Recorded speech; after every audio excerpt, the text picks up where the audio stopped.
الذين آمنوا اتقوا الله وقولوا قولا سديدا يصلح لكم أعمالكم ويغفر لكم ذنوبكم ومن يطع الله ورسوله فقد فاز فوزا عظيما. اللهم صل وسلم على سيدنا محمد وعلى آل سيدنا محمد. Alhamdulillah, syukur pada Allah Subhanahu wa taala. Dengan rahmat kasih sayang Allah Subhanahu wa taala, Allah bagi umur pada pagi ini, bagi kita sehat, bagi kita masa lapang. Alhamdulillah, bagi taufik dan hidayah dapat solat berjamaah walaupun tak berekon tapi tak panas. Alhamdulillah, ada kipas. Jadi syukur pada Allah Subhanahu wa taala. Kita sambung perkongsian daripada kitab Adab-adab dalam Islam dalam bab al-janazah, al-janaiz. Al-janaiz maksudnya jenazah-jenazah. Penulis dia bahagikan kepada 3 bahagian. Adab sebelum kematian, adab semasa kematian, dan adab selepas kematian. Kita masih hendak membicarakan adab selepas kematian. Ya. Kita dah nak habis dah adab selepas kematian. Jadi selepas kematian, antara adabnya boleh menangisi si mati tersebut yang tak boleh meratap. Rasulullah SAW mencirikan maksud meratap tersebut, iaitu antaranya al-khudud. Khudud ni menampar pipi. Yang kedua, wasyaqqal juyub, merobek baju. Yang ketiga, wada'wa bid'awal jahiliyah, menyeru dengan seruan jahiliyah. Ya, itulah ciri-ciri meratap. Yang pertama, menampar pipi, iaitu menyakitkan badan. Ada tak agama yang menyakitkan badan? Bukan agamalah, satu ajaran Syiah. Dia ada bila sampai satu Muharram, perayaan-perayaan dia akan pukul badan. Tapi yang Nabi larang pukul badan ni ketika kematian berlaku. Bila pukul badan kematian berlaku, itu maksudnya dia telah meratap. Yang kedua, merobek baju, mengoyak-ngoyakkan baju. Ya, kita tak ada buat. Yang ketiga, wada'wa bina'wal jahiliyah, memanggil dengan seruan jahiliyah, memanggil si mayat, atau memanggil orang, panggil-panggil mayat macam mayat tu masih hidup lagi, bercakap dengan mayat macam mayat tu dengar masih hidup lagi. Itu maksudnya wada'wa bina'wal jahiliyah, memanggil dengan seruan jahiliyah. Sebelum ni saya dah katakan bahawa mayat ni, si mati ni tak dengar apa yang keluarga dia ceritakan dan sebagainya. Ya, berdasarkan hadis sahih yang mana arwah ni, roh ni dia bertemu dengan roh-roh orang soleh di Illiyin. Kemudian roh di Illiyin akan bertanya keluarga dia, macam mana khabar semasa dia tinggal, anak aku masih kecil, sekarang ni macam mana, dia akan bertanya khabar. Namun begitu ada hadis lain yang Nabi kata roh ni dengar dalam kubur. Ada beberapa hadis sahih juga, iaitu roh ni mendengar ucapan salam orang masih hidup. Ya, kata Rasulullah, bila kamu hadir ke kubur, ucapkanlah salam, kerana roh mendengar orang memberi salam. Roh mendengar ucapan salam kamu, kata Rasulullah sallallahu alaihi wasallam. Jadi ucapan salam tu dengar. Jadi macam mana pula cerita keluarga dia tak dengar, tapi salam tu dengar? Ya. Jadi ada sebagian ulama mengatakan roh ni bukan semua tahu hal keluarga, dia tahu sikit-sikit je. Kalau Allah izinkan. Antaranya ucapan salam, sebab disebutkan oleh Rasulullah sallallahu alaihi wasallam. Macam kita dengan alam malaikat. Kan? Alam kita dunia nyata, alam malaikat lain, alam cahaya. Alam malaikat, kita tak tahu malaikat datang bila, duduk kiri kanan kita tak nampak, tapi kita tahu beberapa ketika sahaja. Antaranya kata Rasulullah, kalau kamu dengar ayam berkokok pagi-pagi, berdoalah kerana dia nampak malaikat. Jadi kita tahu malaikat datang bila ayam berkokok. Macam tu. Kata Rasulullah SAW lagi, kalau alam syaitan, kalau mendengar anjing menyalak ataupun keledai berbunyi, malam-malam anjing menyalak, macam tu. Kalau yang tu menggonggong, yang tu tak ada masalah. Yang kalau kamu dengar anjing menyalak, mintalah perlindungan Allah kerana dia nampak syaitan. Jadi kita pun tahu, kita tak tahu syaitan yang ada di mana, tapi bila berbunyi macam tu, itu signal dia ada dekat. Kita kena sebut auzubillahi minasyaitonirrajim. Ya. Jadi macam tu. Begitu juga alam roh, dia tak tahu semua, tapi dia ada signal-signal yang Allah bagi. Ini salam-salam daripada keluarga aku. Waalaikumsalam. Dia tak tahu semua apa yang kita ceritakan. Ya. Dan dalam surah Al-Mulk juga Allah menceritakan syaitan ni pada zaman sebelum Rasulullah, jin syaitan ni dia suka naik ke pintu langit dunia. Dia tak boleh naik ke atas sangat, dia sampai pintu langit dunia ni. Jin-jin ni, jin syaitan, dia akan mendengar perbualan para malaikat untuk mengetahui rahsia-rahsia langit, urusan-urusan bumi. Contoh dia dengar hari ni malaikat tu kata, malaikat Mikail ke, negeri Selangor yang telah kemarau sebulan, esok akan hujan selama 2 hari. Banjir di sini, banjir di Kajang, contohlah. Dia dengar macam tu, dia pun turun, dia bagi tahu pada Tok Bomo. Kata, Tok Bomo, aku dengar perbualan akan berlaku hujan. Tok Bomo pun buat cara, kamu nak hujan je, bagi aku duit, bagi aku duit. Esok pasti hujan, hujan sungguh. Jadi Tok Bomo sebelum kelahiran Rasulullah ni, orang sangat takjub lah, sebab tahu perkara akan datang. Ya, dia tahu pun sebab jin tersebut mencuri maklumat di langit, maklumat di langit, di pintu langit. Tetapi selepas sahaja Rasulullah SAW lahir, setiap kali jin-jin naik ke atas nak mencuri maklumat, duduk je dekat pintu langit, dipanah, direjam, dipanah, ya, dipanah. Sebab itulah Rasulullah mengatakan, kalau nampak macam tahi bintang jatuh, maka kita kena sebut auzubillahi minasyaitonirrajim. Boleh jadi itu panahan, rejaman malaikat kepada jin-jin yang mencuri dengar maklumat langit. Sejak Rasul lahir sampailah sekarang. Jadi sejak itulah Tok Bomo tak tahu sangat berita akan datang, kurang hebat. Ya. Jadi kita tak nampak jin syaitan tersebut, tapi bila kita nampak, ni mesti kena rejam. Auzubillahi minasyaitonirrajim. Itu yang diajar oleh Rasulullah sallallahu alaihi wasallam. Jadi terbalik, orang barat bila nampak tahi bintang jatuh, dia akan kata, you must wish, kamu kena minta apa yang kamu nak. Oh God, I want sekian.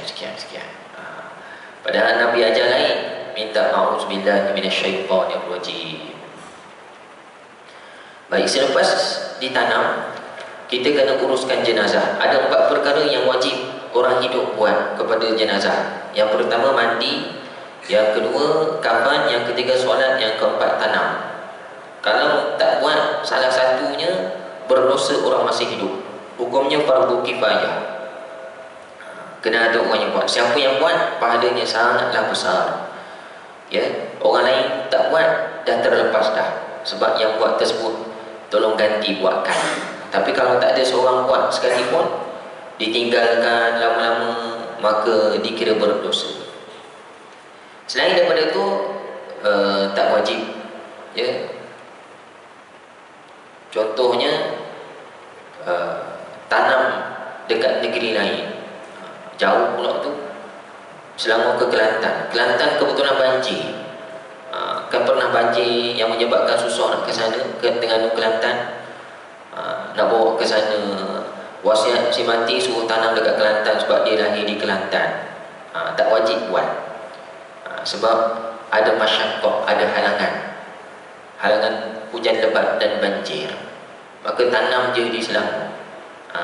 Ini wasiat ayah saya sampai hati, tak ada masalah tuan-tuan, tak wajib. Ya. Dan si mati jangan mewasiatkan benda-benda yang menyusahkan kepada keluarga dia, waris dia. Wasiatkanlah benda yang berpahala. Ya. nanti bila mati duit ayah sekian-sekian bagi pada masjid surau yang baru nak buat. Tak susah sangat. Ya. Saya baru minggu lepas asnaf daripada bukan PSB bukan Bukit Mahkota lah, boleh jadi salat tinggi ikut macam mana dia tahu nombor saya. Rupanya dulu saya pernah bagi bantuan, tapi sekali je lah. Kali dia telefon, dia WhatsApp, "Ustaz tolong saya." Mula telefon, lepas tu, "Ustaz tolong saya."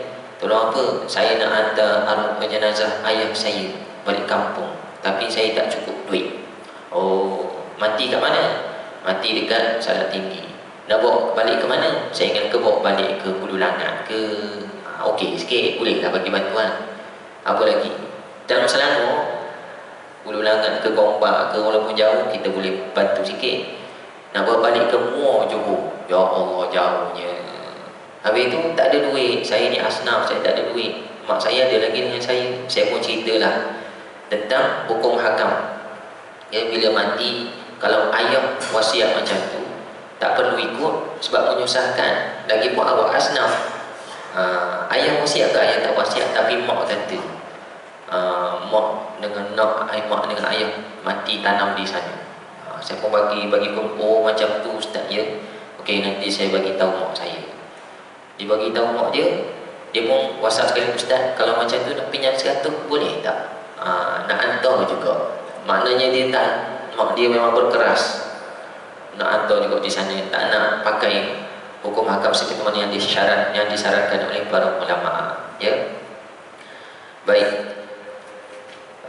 Menutup aib jenazah, sabda Rasulullah sallallahu alaihi wasallam, "Man ghassala mayyitan satarahu Allah minaz dzunub." Sesiapa yang memandikan jenazah lalu dia menutup aib jenazah tersebut, nescaya Allah akan menutup aibnya dan menutupinya daripada dosa. Kalau hadis sebelum ni, kalau siapa tutup aib kaum muslimin, Allah akan tutup aibnya di akhirat. Tapi dalam kes ni, siapa yang menutup aib jenazah, Allah akan menutupinya daripada dosa. Allah selamatkan dia daripada dosa. Hadis riwayat Imam At-Tabrani. Jadi kita kan menutup aib jenazah siapa yang mati. Aib yang macam mana? Kadang-kadang ada kudis, ada benda buruk, jadi senyap sudah. Kadang-kadang susah sikit tengah mandi, "Ya Allah, susahnya aku nak buat ni, apalah dosa dia." Kalau terletik dalam hati lah, apalah dia, tak payah cerita kat orang, senyap sudah, simpan sampai mati. Ya, maka Allah akan jaga kita terselamat daripada dosa-dosa. Sabda Rasulullah SAW lagi, "Man ghassala musliman fakatama alaihi ghafara lahu 40 marrah." Siapa yang memandikan jenazah seorang muslim dan menutupi aibnya, nescaya Allah akan mengampunkannya 40 kali. Ya. Sesiapa yang menggali kubur untuk jenazah seorang muslim dan dia mendalamkannya, nescaya ia akan mendapat pahala seperti pahala memberi tempat tinggal baginya sehingga kiamat. Sesiapa yang mengkafankannya, nescaya Allah akan memakaikan kepadanya pada hari kiamat pakaian daripada sutera halus dan sutera tebal. Hadis riwayat Imam Al-Hakim. Hadis ini disahihkan oleh Imam Az-Zahabi. Hadis sahih, tuan-tuan. Rupanya orang urus jenazah ni besar pahala. Ya, cuma kita tak berapa famous, kita tak tahu. Yang pertama, siapa yang tutup aib, Allah ampunkan 40 kali. 40 kali apa? Wallahu a'lam. 40 kali tahun ke, 40 kali dosa ke, wallahu a'lam. Siapa yang menggali kubur, Allah bagi pahala, dia bagi tempat tinggal kepada orang sampai kiamat. Besar pahala kalau kita bagi tempat tinggal kepada orang fakir miskin ke, kita mau beli rumah sebiji, duduk dah di sini, dapat pahala. Orang panggil pahala apa tu? Pahala amal jariah, sedekah jariah. Bila kita mati, pahala itu masih berpanjangan. Jadi kalau kita, orang tersebut tolong gali kubur 10 kubur, 10 rumah. Ya. Sekarang ni gali kubur 2-3 orang, okey lah. Ada satu lagi pakai mesin, besar pahala, tuan-tuan. Kemudian yang seterusnya, mengkafankan, maka Allah akan bagi pakaian pada hari kiamat. Bila bagi pakaian sutera halus, sutera tebal ni maksudnya pakaian syurga, jadi ahli syurga. Kemudian sabda Rasulullah lagi, "Man ghassala mayyitan falyaghtasil wa man hamalahu falyatawadda. Siapa yang mandikan jenazah hendaklah dia mandi, dan siapa yang tolong urus jenazah maka hendaklah dia berwudu. Jadi pengajaran di sini kata penulis, bila selesai buat kerja mandi jenazah, dia ada sebagian ulama mengatakan wajib mandi, sebab ini perintah Rasulullah. Mandi tersebut macam mandi wajib. Mandi apa? Mandi selepas mandi jenazah hukumnya. Tapi kata para ulama ada juga hukumnya adalah sunat. Sebagian ulama mengatakan sunat. Nabi suruh mandi.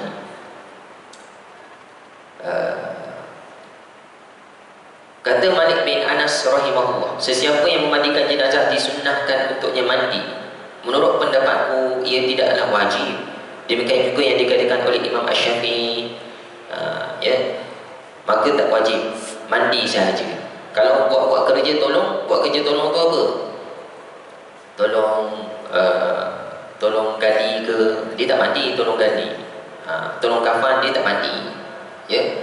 Bila selesai je buat kerja tersebut, jenazah tanam, kita pun pergi ambil wuduk. Kenapa ambil wuduk? Nak semayang ke? Tak ada. Nabi suruh. Sunat. Dapat pahala ikut apa yang disuruh oleh Rasulullah sallallahu alaihi wasallam. Kemudian seterusnya, orang yang mati syahid tidak boleh dimandikan dan tidak dikafankan. Mati syahid. Syahid macam mana? Syahid yang benar, seperti mana zaman Rasulullah SAW ketika berperang fi sabilillah. Dia ada syahid dunia, ada syahid akhirat. Syahid yang tak boleh mandi dan kafan ni adalah syahid akhirat. Syahid ketika mati berjuang fi sabilillah. Tapi syahid dunia seperti mana hadis Rasulullah, antaranya mati kebakaran, mati ditimpa runtuhan, itu syahid dunia. Yang tu kena mandi, kena kafan. Tapi kata Rasulullah, pahalanya seperti pahala mati syahid. Mati sakit taun, kata Rasulullah. Sebab zaman dulu sakit yang paling teruk sekali adalah sakit taun. Sakit taun, sakit teruk lah. Zaman sekarang boleh jadi COVID, boleh jadilah COVID ataupun kanser. Tapi Nabi tak ada sebut COVID dan kanser. Tapi boleh jadi sebab sakit dia macam juga sakit taun tersebut. Dia pun sabar, dengan syarat sabar. Semayang sampai waktu semayang, tak malas. Orang datang, dia tutup aurat, jaga aurat. Lama sakit, mati. Kata Rasulullah, itu dikira syahid dunia. Pahala dapat syahid dunia. Tetapi kena urus sama seperti mana orang lain yang meninggal juga. Sekarang saya dengar orang yang menguruskan jenazah kata, hospital-hospital sekarang, siapa yang mati COVID sekarang ni, dia tak buat macam dulu dah. Tak ada baladan plastik, tak ada apa, tak ada PPE apa, semua dah urus. Dulu je. Wallahualam betul atau tak. Kemudian seterusnya, suami isteri boleh memandikan jenazah pasangan. Seorang lelaki boleh mandikan jenazah isterinya, kata penulis. Dan seorang wanita boleh mandikan jenazah suami, berdasarkan perkataan Aisyah radhiyallahu anha, isteri Rasulullah. Kata Aisyah, kalaulah jenazah Rasulullah diserahkan kepada aku, nescaya aku tidak akan memandikan, nescaya tidak ada yang memandikan Rasulullah kecuali isteri-isteri baginda. Kata Aisyah radhiyallahu anha, hadis riwayat Imam Ahmad dan Abu Daud dan Al-Hakim. Semasa kematian Rasulullah, jadi jenazah ni urusan orang lelaki. Tapi isteri baginda nak sangat, ramai-ramai nak mandi arwah suami, nak mandi jenazah suami, tapi tak bagi, tak boleh. Jadi tak bagi, dia hormatlah. Hormat keputusan Abu Bakar, Umar, Osman. Jadi orang lelaki buat kerja. Jadi kata Aisyah, kalaulah diserahkan kepada aku, isteri dia, pasti isteri-isteri dia yang mandi sendiri. Jadi boleh mandikan. Kalau isteri tengah mandi, suami nak masuk, boleh, tak ada masalah. Ada juga yang haram, tak boleh, lelaki je. Sebenarnya boleh, tapi janggal sikit lah, orang kita tak buat. Hukumnya boleh. Nabi SAW juga bersabda kepada Aisyah, ma darraki law mutti qabli faghasaltuk wa kaffantuka thumma sallaitu alaika wa dafantuk.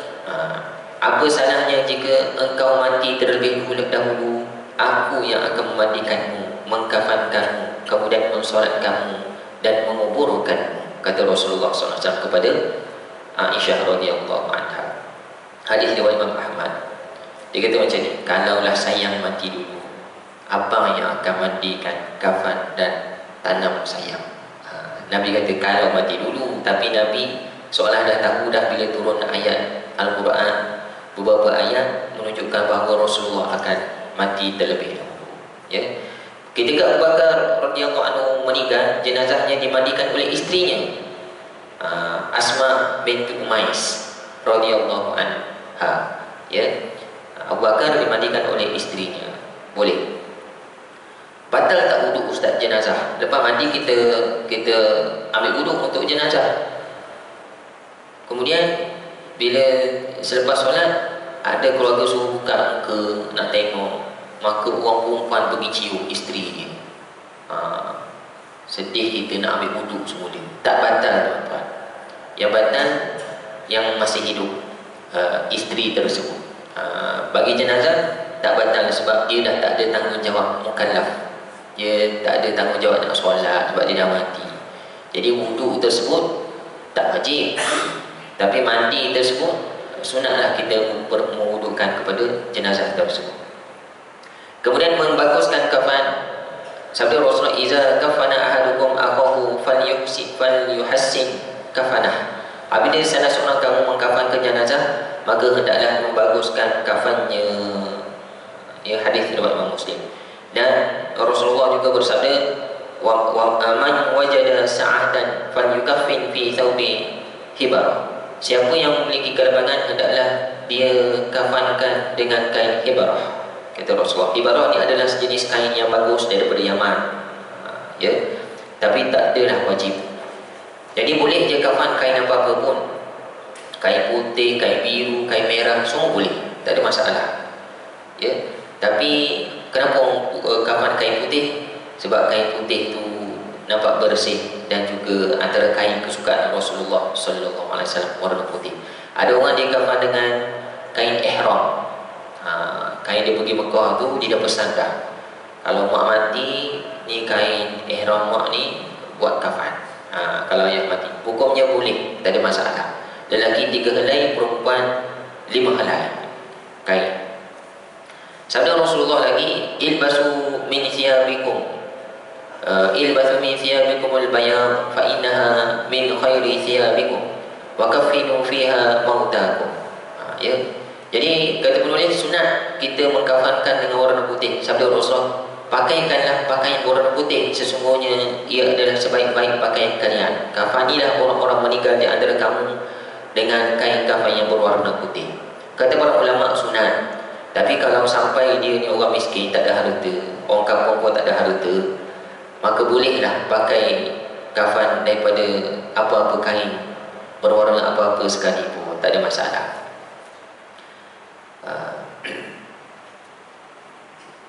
Pada zaman Rasulullah SAW, Mus'ab bin Umair, bagi Mus'ab bin Umair ni tuan-tuan, dia ni sahabat Nabi. Dia miskin dia sampai kain pun tak ada. Dia macam orang gelandangan. Orang gelandangan, orang ahli sufah pada zaman Rasulullah, paling miskin ada sehelai kain.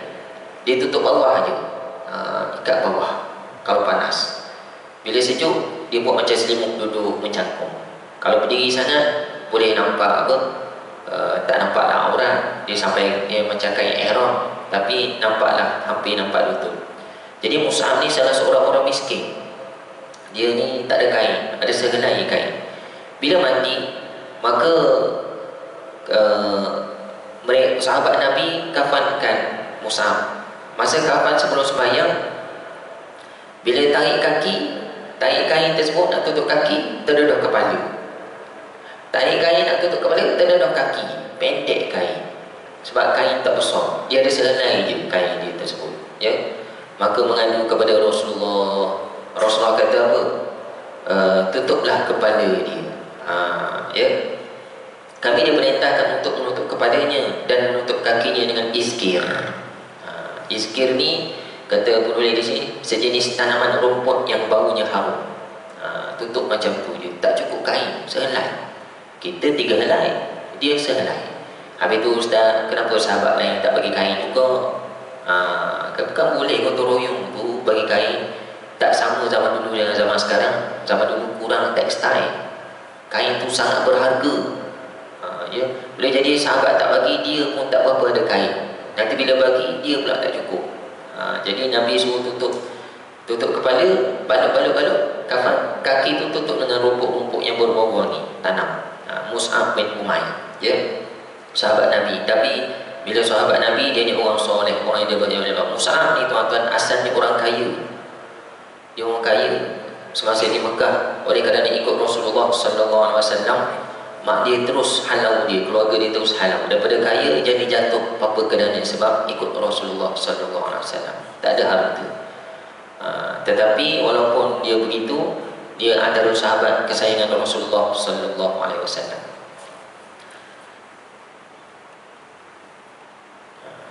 Ya. Jadi macam itulah. Ada orang dipikir tanah, daun-daun ni najis. Bukan najis, tak bersih, ya, sehingga tak boleh kena badan. Bila semayang nampak tanah sikit dekat kaki, tak boleh ni, kena semayang semula, kena ambil wuduk semula. Badan ada najis. Tanah bukan najis tuan-tuan, silap. Daun pun boleh kita jadikan sebagai untuk menutup aurat. Masa berkelah, masa saya naik Gunung Tahan, bila time waktu solat, seluar kawan koyak dekat peha. Nak semayang macam mana ni? Seluar koyak tak boleh semayang ni. Kalau semayang pun tak sah, nampak peha, aurat, koyak sikit. Apa salahnya? Semayang je lah, tutuplah. Tutup apa, kain tak ada, tutuplah dengan apa-apa. Kalau kain tak ada, tanah pun boleh. Tanah, daun, tutup. Tutup untuk supaya tak nampak. Boleh ke daun, Ustaz? Boleh ke? Boleh. Tutup dengan daun, ya. Jadi kita tutup supaya tak nampak aurat. Teruskan solat seperti biasa. Aurat ni kalau semayang ni dikira daripada atas dan daripada depan, seolah-olah ada kamera. Atas dan depan lah. Atas depan, seolah ada kamera kan. Kenapa? Tapi di belakang dan bawah tak dikira. Di bawah, kalau kita pakai kain pelekat, kalau ada kamera kat bawah, nampak juga aurat, tapi tak kira. Di belakang kita pakai kain pelekat kan, masa sujud tu nampak betis, nampak peha sikit. Sebab dia kangkang, kain pelekat dia macam ketat, nampak peha sikit, nampak sikit, tak dikira aurat. Aurat ni dikira daripada atas dan daripada depan. Masa sujud, orang pakai baju pendek, nampak dia punya pinggang bontot dia sikit, sebab seluar dia singkat, baju dia singkat. Yang tu dikira aurat sebab dia nampak daripada atas. Jadi macam tu. Jadi tutup dengan daun-daun, tak ada masalah. Kemudian seterusnya, adab solat jenazah. Haram solat jenazah orang bukan Islam. Dalam surah At-Taubah ayat 84, wala tusalli ala ahadin minhum mata abadan wala taqum ala qabri. Dan janganlah kamu melaksanakan solat untuk orang yang mati di antara kamu, orang-orang munafik, selama-lamanya, dan janganlah engkau berdiri mendoakan ke atas kuburnya. Innahum kafaru billahi wa rasulih wa matu wa hum fasiqun. Sesungguhnya mereka ini ingkar pada Allah dan Rasulnya, mereka mati dalam keadaan fasik. Kata Allah Subhanahu wa taala, surah At-Taubah ayat 84. Tak boleh solat ke atas non muslim. Kalau dia ni Islam, tapi dia ni buat kerja syirik, Ustaz, tak bohong. Orang dah larang, dah masih hidup, orang suruh, orang dah bagi nasihat, tapi masih lagi buat kerja syirik. Rumah dia penuh tengkorak, Ustaz. Contohlah. Macam tu, macam-macam lah dia sebut. Jadi macam mana kalau dia buat dosa syirik? Syirik ni maksudnya dosa besar lah, menyekutukan Allah. Boleh tak kita solat jenazah ke atas dia? Yang dilarang adalah solat ke atas orang kafir, nyata-nyata kafir. Orang syirik ini tuan-tuan, walaupun dosa besar, tapi diampunkan Allah kalau dia bertaubat sebelum mati. Boleh jadi dia taubat, kita tak sempat dengar. Ya. Jadi solat macam biasa. Namun begitu, orang-orang soleh, orang-orang alim, tuan-tuan guru, dianjurkan supaya jangan solat orang yang berdosa macam ni. Sebab dia jadi macam contoh tauladan. Oh, rupanya boleh solat, rupanya amalan berbomoh-bomoh ni bagus juga agaknya. Tu mufti pun datang, tak boleh lah. Nanti orang ingat amalan berbomoh ni benda yang bagus. Jadi orang-orang awam boleh solat macam biasa. Yang dilarang adalah orang kafir, orang non-muslim. Dia jelas non-muslim. Solat pun tak boleh, doa pun tak boleh. Tapi boleh pergi pemakaman. Kawan kita mati satu office, non-muslim, India ke Chinese ke, kita pun pergi kubur dia. Keluarga dia tengah menangis, siapa semua, kita pun duduk sebelah kubur, jauh sikit. Dia pun berdoa. Oh, dia doa apa-apa kan. Kita pun angkat tangan, amin ya Allah. Tak payah buat macam tu. Haram. Ya, diam sudah. Berdoa tak boleh. Ya Allah, bukanlah kawan aku. Tak boleh. Ya, haram. Nabi larang. Bukan makruh, berdosa terus. Sebab Rasulullah SAW nak mendoakan ibu bapa dia, Allah tak bagi. Ya, ibu bapa dia mati sebelum Muslim. Adakah ahli neraka? Wallahu a'lam. Boleh jadi ahlul fitrah. Ahlul fitrah. Tuan-tuan tahu ahlul fitrah? Saya dah cerita dulu kan ahlul fitrah. Ahlul fitrah ni, kata Rasulullah SAW, di akhirat kelak semasa di hisab manusia, selesai hisab, yang masuk syurga masuk syurga, yang masuk neraka masuk neraka. Yang tinggal ahlul fitrah. Ahlul fitrah duduk tengah-tengah. Jadi macam mana Allah nak putuskan ahlul fitrah ni syurga ke neraka? Maka Allah pun bagi arahan kepada ahlul fitrah. Wahai ahlul fitrah, kamu semuanya masuk neraka dengan arahan. Maka ada golongan ahlul fitrah ni reba nak buat macam mana, kita ni hamba, kita tak boleh buat apa, dah Tuhan kita suruh masuk neraka, masuk je lah, habislah celaka kita, nasib kita lah. Ya. Tapi ada ahli fitrah yang kata, Tuhan, kenapa pula nak masukkan kami dalam neraka, menzalimi kami macam ni? Kami hidup di dunia dahulu, kami tak terima Islam, tak dapat dakwah Islam. Jadi ada yang jawab macam tu. Kata Rasulullah, yang menjawab, yang pasrah, redha, yang masuk neraka, Allah selamatkan masuk syurga. Yang menjawab, yang banyak songeh, Allah masukkan ke dalam neraka. Itu ahli fitrah. Siapa ahli fitrah? Kata ulama, manusia yang tak sampai dakwah kepadanya, tak sampai dakwah Islam. Antaranya, ulama memperincikan, antaranya umat pada zaman Rasulullah yang hidup lahir-lahir sahaja, mak ayah dia dah buat amal syirik dah, keluarga dia dah syirik dah, tak jumpa agama Islam. Agama Islam tak ada lagi masa tu. Agama Islam yang terbaik masa tu agama Nabi Ibrahim pun dah lama dah tak ada, dah menyeleweng dah. Agama Islam yang benar agama Rasulullah, tapi Rasulullah masa tu tak dilantik jadi Nabi lagi. Boleh jadi remaja, boleh jadi umur 30 lebih, tak sampai 40, tak jadi Nabi lagi. Boleh jadi kanak-kanak. Jadi orang yang hidup masa tersebut, mati masa tersebut sebelum jadi Nabi, itu dinamakan ahli fitrah.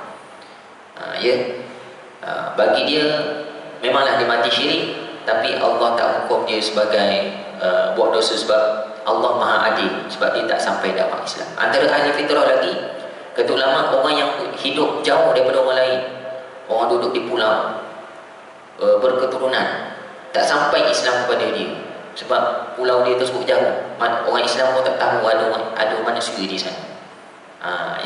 Ataupun orang hidup dalam gua, dalam hutan jauh, tak ada Islam, tak pernah terima Islam. Contoh orang asli di Malaysia dulu-dulu, dalam hutan, faham ke mana, dia berketurunan. Masa perang Jepun, perang pertama, perang kedua, apa semua, dia pun tak terkena perang.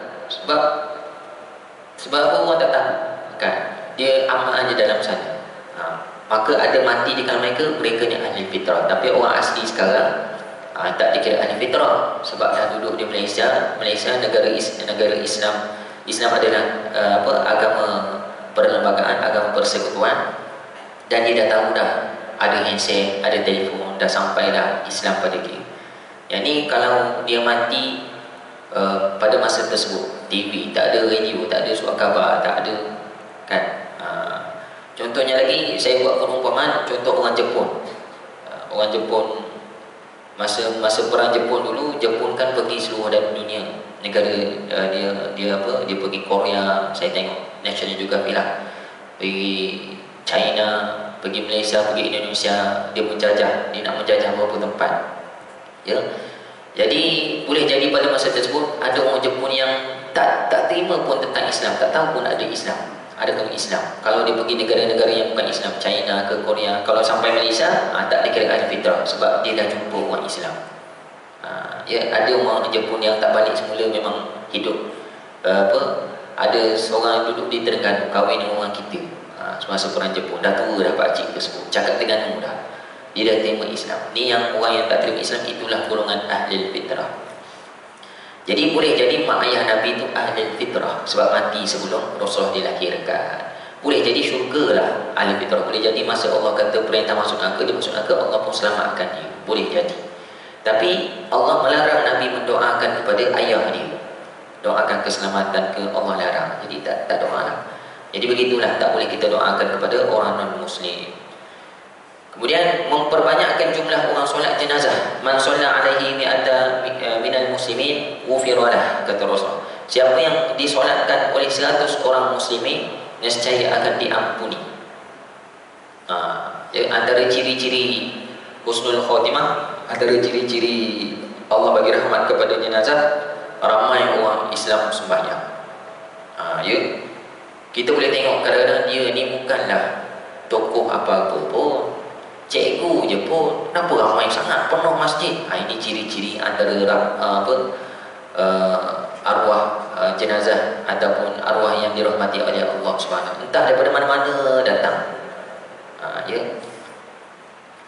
Tapi kalau orang kaya, tokoh mati ramai orang, itu biasa, standard. Itu biasa. Tapi kalau orang biasa mati ramai orang datang sembahyang, Masya Allah, ini luar biasa. Boleh jadi dia ni antara Allah nak ampunkan dosa ni. Kata Rasul, siapa yang disolatkan 100 orang, Allah akan ampunkan dosa tersebut. Sabda Nabi lagi, ma min mayyitin tusalli alaihi ummatun minal muslimin yablughun mi'atah kulluhum yashfa'una lahu illa syafi'u fihi. Tidaklah seorang jenazah disolatkan oleh kaum muslimin sebanyak 100 orang, seluruhnya memberi syafaat baginya, melainkan akan diterima syafaatnya, kata Rasulullah sallallahu alaihi wasallam. Hadis riwayat Imam Muslim.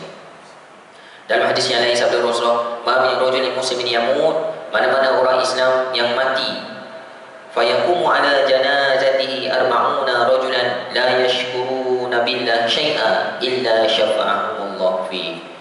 Dia ni mati, lelaki ni mati, lelaki muslim mati, kemudian jenazahnya disolatkan oleh 40 orang lelaki yang tidak melakukan syirik kepada Allah dengan sesuatu apa pun, melainkan Allah akan menerima syafaat mereka baginya. Ya. Hadis sahih riwayat Imam Muslim. Ini 40 orang. Tadi 100 orang Muslim. Orang Muslim ni tahap dia rendah sikit. Atas orang Muslim, orang bertakwa, orang beriman. Atas orang beriman, orang bertakwa. Orang bertakwa paling mahal. Orang Muslim ni, nama Muslim, boleh jadi dia ada buat dosa, ada buat dosa syirik. Tapi kalau orang beriman, dia tak buat dosa syirik. Ya, kalau orang bertakwa, dia tak buat dosa. Asal buat dosa, dia beristighfar, dia minta ampun. Ini kata Rasulullah, 40 orang yang tak mensyirikkan Allah dengan sesuatu apa pun. Memang soleh lah, 40 orang soleh. Sebab tu ada kita panggil budak tafiz. Budak tafiz ni bersih lagi hati dia, dia tak buat dosa apa-apa lagi. Budak-budak tafiz, budak-budak pondok ni, kita bagi duit, kita bagi sedekah kepada dia, tu tak rugi sebenarnya tuan-tuan. Keluarga bagi, ya, boleh jadi dia akan doa-doa dia diterima oleh Allah Subhanahu Wa Taala, memberi syafaat kepada si mati tersebut. Baik. Kemudian yang terakhir sekali, mengiringi jenazah. Disunatkan mengiringi jenazah. Mengiringi jenazah ni follow daripada surau ke, daripada hospital ke, kita ikut kereta. Sunat, boleh hukumnya. Ya. Al-Barra berkata, Nabi SAW memerintahkan kami 7 perkara dan melarang kami 7 perkara. Baginda memerintahkan supaya kami mengiringi jenazah. Boleh. Tetapi yang tak boleh iring jenazah disertai dengan ratapan. Mana ni boleh ratapan, macam saya sebut tadi lah, koyak baju, cederakan badan, dan juga menyeru dengan seruan jahiliyah. Kemudian yang seterusnya, mengiringi jenazah mestilah daripada kalangan lelaki sahaja. Hendaklah yang memikul jenazah ada daripada lelaki, bukan daripada wanita. Kecuali jika kaum lelaki tersebut tidak ada, kampung tersebut tak ada orang lelaki, sebab pergi mana?